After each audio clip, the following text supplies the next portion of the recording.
So the prone sequence, we usually start at the sacral connective tissue, and because the tissue joins from superficial to deep, there's no need to put excessive compression there. In fact, we just use the weight of the machine first without micro movement to ensure there's not an oversensitivity. We sit there for approximately a minute. Then we call for micro movement, which you've already instructed on, where we'll have them go through an anterior tilt, hold end range, posterior tilt, hold end range, say 3 to 5 seconds. Then we'll start to migrate out laterally around the iliac crest, really slow with the micro movement. So they don't put a lot of force into the movement, just enough to get the tissue to glide.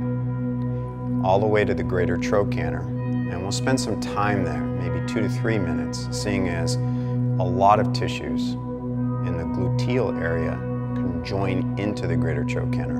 So we want to make sure that there's relative tissue movement at that juncture. From there, we'll go through the gluteal fascia, all the way down where the glute enters into the IT band. Here, with just static compression, we can sink in a little bit deeper as long as the tissue resiliency allows for it. I'll oftentimes ask the person to knee flex lightly and then internally and externally rotate. So now we have what we would call a femoral driver as well as a pelvic driver. And then we start to migrate over towards where the hamstrings attach on the ischial tuberosity. Here we can sink quite deeply. So we'll spend some time layer by layer sinking in, utilizing the micropelvic movement. Anterior tilt is going to bring the tissue taut, whereas a posterior tilt will allow us to sink in deeper.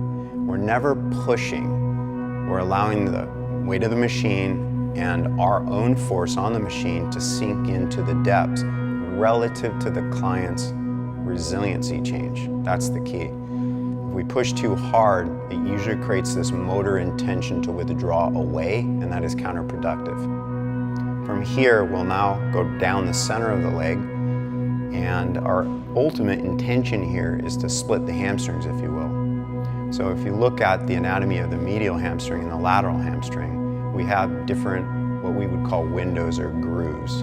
Technically, it's a septa, a dividing partition. And deep within there, you also have the sciatic nerve that sandwiches between the hamstring and the adductor. So it behooves us to make sure we have resiliency down that posterior chain. In addition, adding the knee flexion and extension, internal and external rotation, very important for the relative tissue motion. Now when we get to the fossa, the back of the knee, really important that the compression you were using in the middle of the leg, the belly, in between the hamstrings, lightens up so it's just the weight of the machine. So one of the ways we avoid any overcompression at this neurovascular juncture behind the knee is we'll have a person squeeze the quadricep, dorsiflex the foot, and that brings the knee into more extension, which enables us to go over the fossa, so not missing. Then we will go through the calf, same thing, split the medial and lateral gastroc, they're the superficial tissues, and use ankle motion as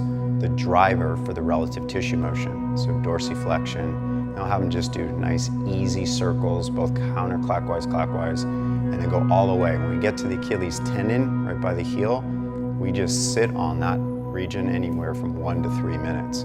Again, dorsiflexion, circumduction, and then we move from the prone position into what we would call prone kneeling. Now here, critically important, we want the toes to extend back. Purpose being is the plantar fascia and the Achilles tendon are technically one tissue. So that's the purpose of being in that position, is we put it on a pre-stretch. And oftentimes I'll ask the client to take their toes and push into the table lightly so they actually activate the muscles in this stretch position while we're actually going down the lateral side of the foot, the lateral arch, as well as the medial arch.